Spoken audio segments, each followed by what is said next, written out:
Hello guys, and welcome to a new Steel Division video today by me, Vulcan. Today I have for you player versus Ddraig in round 1 of the second community patch tournament. Today we are going to be seeing Cheux, and on the allied side player is using the 7th Armoured. And on the Axis side, Ddraig has chosen the 1st SS-Panzer. Both of these divisions in the vanilla game are the strongest on Axis and allies, so it will be interesting to see how the community balance mod changes that. Now, this tournament is based on the community balance mod. Make sure to check out the link in the description to follow all of the changes to the divisions that you'll see in this tournament. Let's talk through some of them. So on the Axis side, the 1st SS has been changed quite significantly.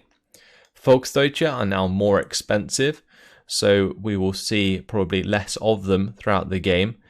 They are still very good, but add an extra 5 points may affect the economy of the 1st SS quite a bit. The Volksdeutsche in Phase C has been lowered in availability from 8 per card to 6 per card. They've removed one of the Panther Gs from Phase B, which means you can only get one Panther G in Phase B now. The veterancy of that Panther G has been reduced, so overall those Panthers are a lot less threatening than they used to be. They have, however, added a pack of Panther Gs in Phase C to sort of solidify the 1st SS as more of a late game power division. Although saying that, all of the Panther Ds have had their price increased from 200 to 250 so that they match other divisions, since bringing in 200 point Panther Ds was always very strong. The Panzerjäger Stug price has been increased from 110 points to 120 points, so the starting play of the 1st SS might change significantly, since both Volksdeutsche and the Stugs cost more now, which is a sort of staple of the division. The 257 mortar carriers have had their veterancy reduced, which I really like. This was a change that I think was definitely necessary. The amount of times those 2-star mortar carriers have just absolutely rolled me over, it's unbelievable. So good to sort of reduce their effectiveness, since they are relatively hard to counter. The Phase A Focke-Wulf has also had its veterancy reduced from 2-star to 1-star, and the Gepards have been restructured throughout all phases in order to just make them a bit more worth having. But yeah, overall, stuff just costs more, and they also have less to bring in. So the 1st SS definitely nerfed quite a bit by the patch. Let's go and have a look at the 7th Armoured changes. So the main thing that's changed for the 7th Armoured is the massive reduction in overall veterancy. So an example of this is veterancy has been removed from all motorized rifles in all phases, so they no longer have veterancy at all. They've removed the veterancy from the Vickers HMG cards. They've removed veterancy from rifles by 1 level at all phases. They've removed a card of motorized rifles completely in Phase B. Desert Rats now cost 30 points instead of 25 points, so those strong close range infantry squads will have to be that little bit more cost efficient in order to pay themselves off. The Recon and the infantry leader have had their command reduced, or their veterancy reduced, to just 1 instead of 2. They've added some motorized rifles in Phase C, just to give the 7th Armoured a bit more late game infantry availability. But more nerfs come in the form of an increase in price on the Stuart-Recces, and we see the Bofors Portee being decreased in veterancy. They've removed veterancy from the mortars. They've changed around the Staghounds a bit and increased the price of them. The Stuart tanks have now been changed in terms of their veterancy, and how you can get them. So you have to bring them in singular cards now, instead of as one card. So you used to be able to bring in one card of two 2-star Stuart 5s. Now you have to bring in like 2 cards of individual Stuarts, which is a really good way of like nerfing the overall availability of recon for the 7th Armoured if they want to try and focus on the Stuart 5s, just like the 1st SS and other division have to do if they want to rely on the Pumas. But without further ado, let's get into the action here. The Sturm Pioneers already taking care of one Desert Rats squad, and they're moving on to the next one, and that's going to get melted. Ddraig with these 2-star Sturm Pioneers doing absolute work. Very nice indeed. Towards the center, Volksdeutsch coming into contact with Desert Rats. The Puma is helping out there though, and that's going to open up a salient in the mid. And on the bottom side, well, motorized rifles have been unloaded, but Ddraig pushing on with the IG-18 Volksdeutsch and the 222 that's dropped off the Aufklärer. So Ddraig off to a very, very strong start. This Stuart 5 is going to have to do quite a bit of work in order to save the day here, because so far player's very light on the ground. He did decide to invest in a Mosquito early on, the Recon Mosquito, and by spending these 95 points on this plane, he's left himself light on the ground, and Ddraig's just found a massive hole which has pushed him to a +2 early on. M5 half-track now pushing on to the IG-18 and the 251. But yeah, the motorized rifle is going to get blitzed by the 222. The half-track's going to surrender, and that is the entire bottom side of the map under the control now of Ddraig. In the town, the Sturm Pioneers slowly but surely being dealt with now. The motorized rifle is going to surrender one squad. The other squad was taken out with the help of the Stuart 5. Now we're seeing the Puma versus the Stuart 5, and the Stuart 5 is going to win. That thing has a crazy aim time and does get the job done. So one Puma down. He is going to have to deal with the second Puma eventually, but player can see it coming. So has recovered slightly on the top side after some unfavourable infantry engagements. But this bottom side is still very precarious as Ddraig continues to try and make ground. But without the Puma support on the bottom side, there may be an opportunity here for player to come in with the half-tracks and make some ground. If the Staghound takes out the 222, for example, it will leave the Volksdeutsche, the IG and the Aufklärer all very exposed. Staghound arriving on the top side. These have been increased in price, so they will have to do a lot more to pay themselves off, but a nice hit there from the Stuart 5 is going to force back the Puma with the shooter knockout. Ddraig managing to get that out of line of sight. We'll be looking for the engagement onto the Staghound, but player will more than likely be looking for a 2v1 if possible. Puma unlucky to miss there and gets internal fragmented by the Staghound. Really nice hit. That Puma is completely useless until it gets ammo, and Ddraig's going to have to try and keep that alive best he can. He's moving a 232 into an ambushing position. At close range, the 232 can take out the Staghound and the Stuart 5 if it's lucky. But honestly, with the aim time of both the Staghound and the Stuart, this 232 probably won't be long for this world. Meanwhile, on the bottom side, 251 now having a go at this M5 half-track. Motorized rifles have taken up the mid. Only 2 men standing in the way there, actually, of a break back by player. So a quite volatile game so far. Puma does end up going down as the Stuart 5 continues to press forwards with the Staghound. And now we're seeing Ddraig forced to bring in a Stug to try and engage these units. But the trouble with the Stug right here is that it doesn't have a turret.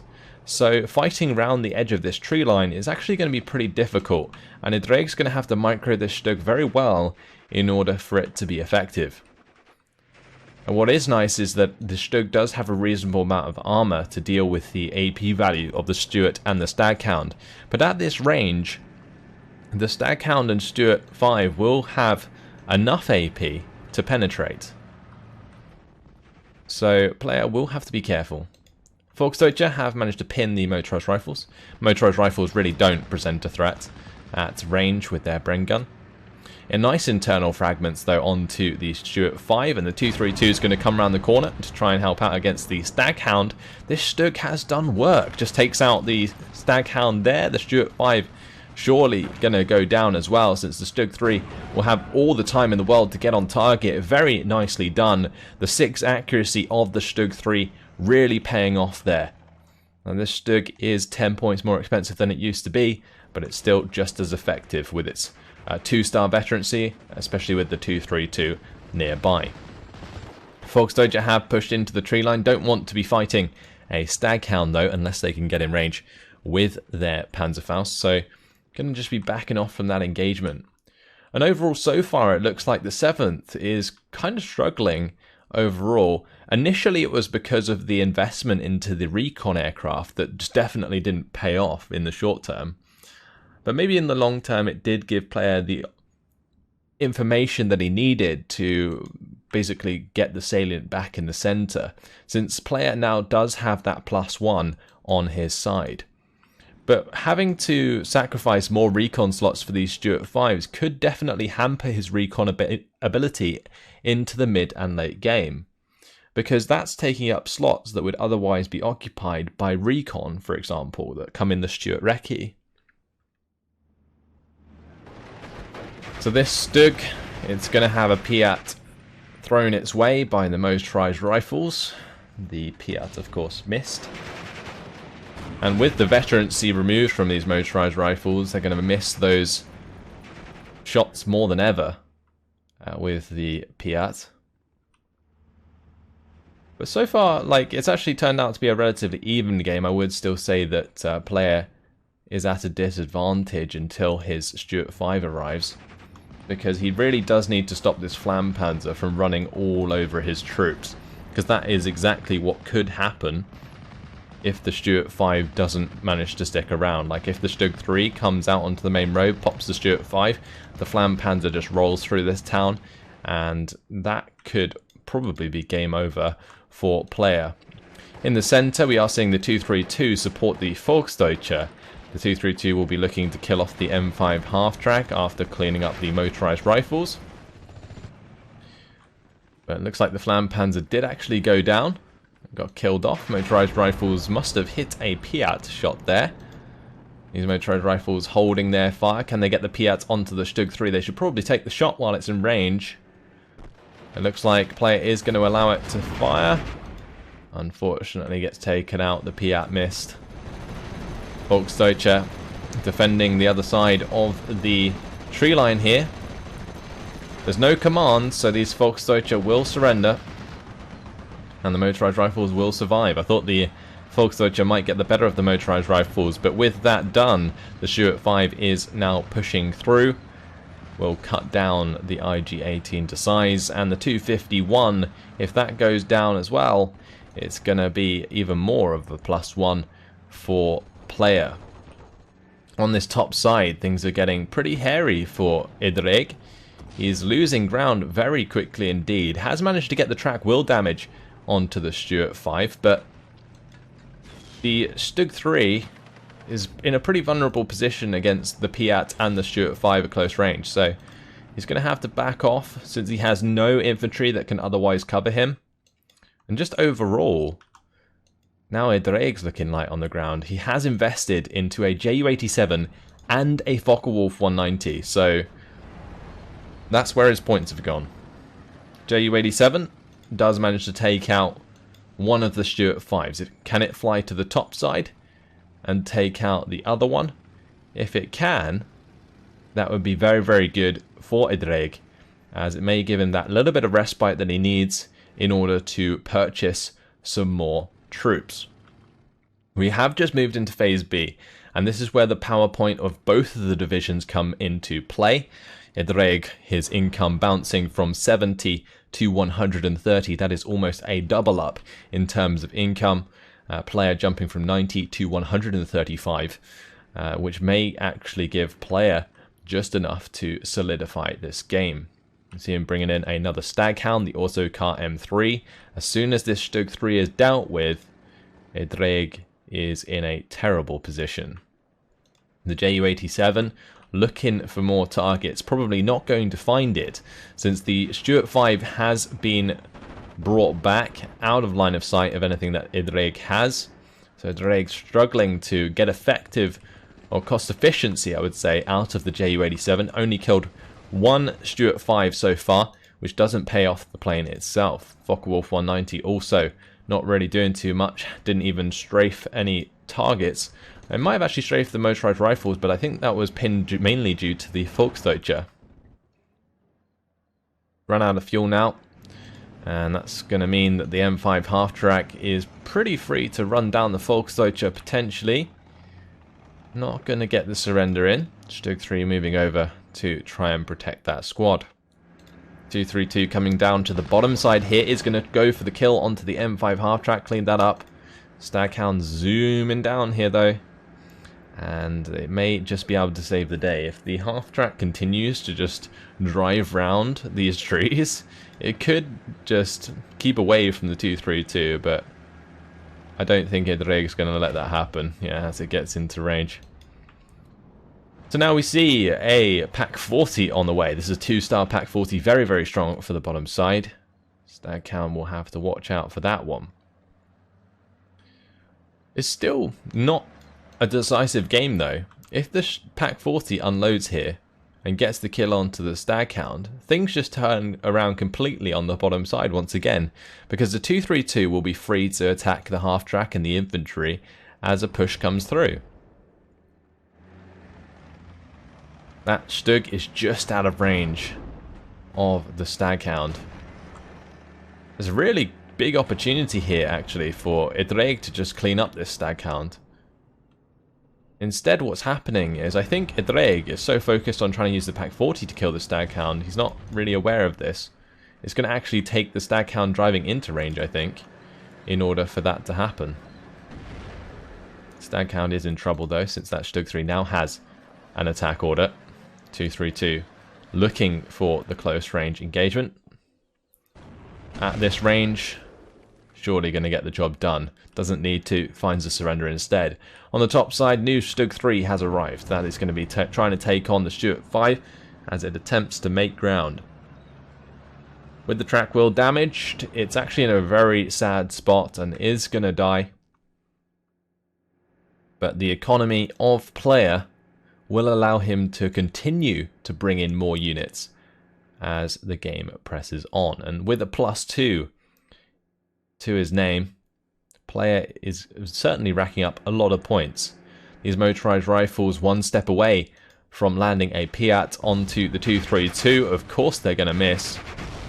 And will they get pinned down in time before another Piat goes off? Because if the 232 ends up dying here,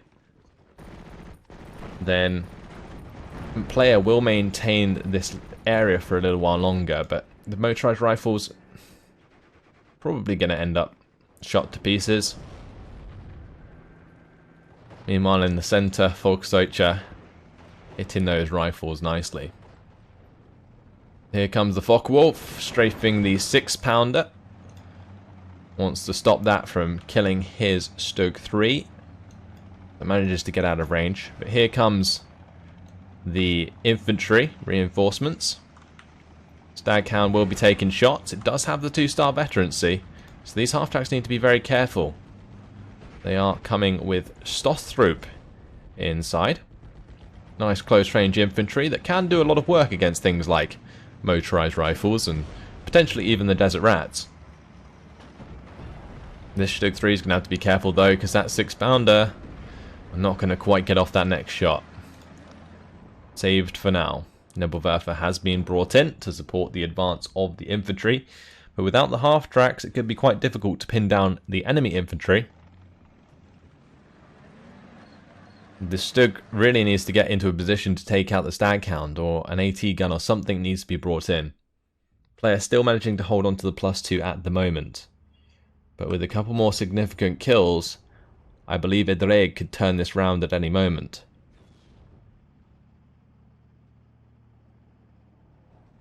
The Volksdeutsche here are actually in a really smart position.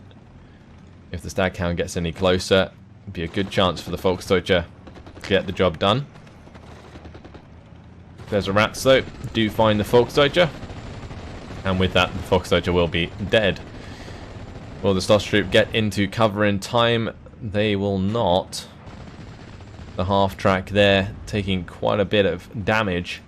Stoßtruppe do take a shot, but that's going to be the Autocar M3 coming around the corner and taking out the Stug 3 in the center. Nice job there by player, nice smoke from player as well to stop the Ju-87 from getting its strike in afterward. So now the Ju-87 will want to be looking at getting the kill onto the Staghound, as a shot does take out a unit before it unloads, which is very, very bad. Or Desert Rats here, they're so close to the Stug 3. They get the track wheel damage. Is that going to be enough to have a second Gammon bomb on target? Ddraig needs to retreat from that position. Otherwise the Stug is going to go down, and it does.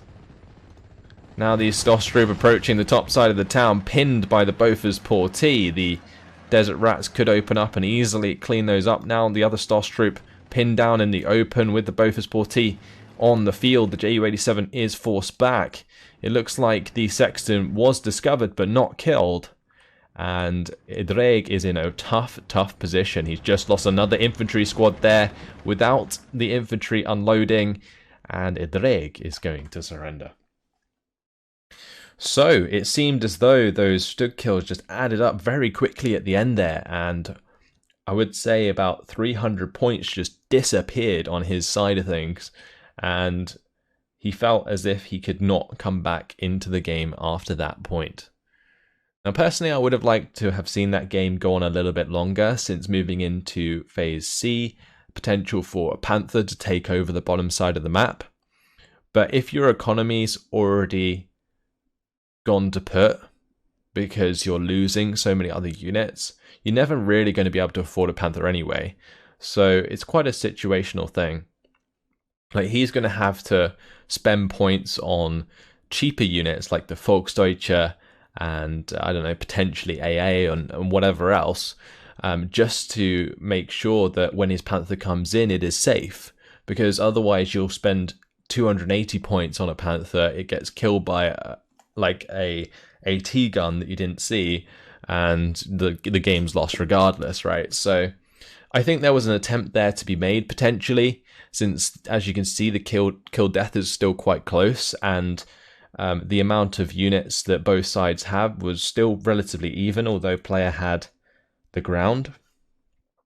But in the end, I think the economy, especially like in Phase A to B with the 7th Armoured, was enough to prevail in the face of the losses that he was taking. So player early on, I think, was put under a lot of pressure by Ddraig, and Ddraig did a great job, but unfortunately maybe got a bit too aggressive on the bottom side. Like, losing the Volksdeutsche there without the command is pretty rough, and then that opened up the way for him to lose the other units there, excuse me.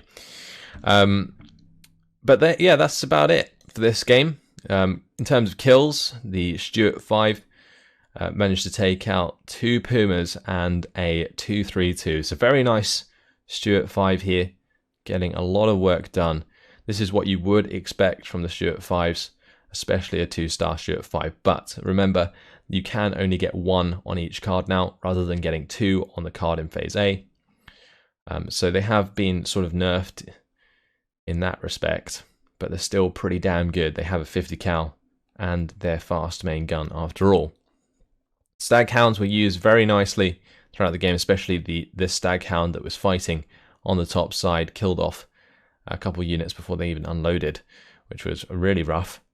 And the Autocar M3 picking off 1 Stug and the Desert Rats taking out the other.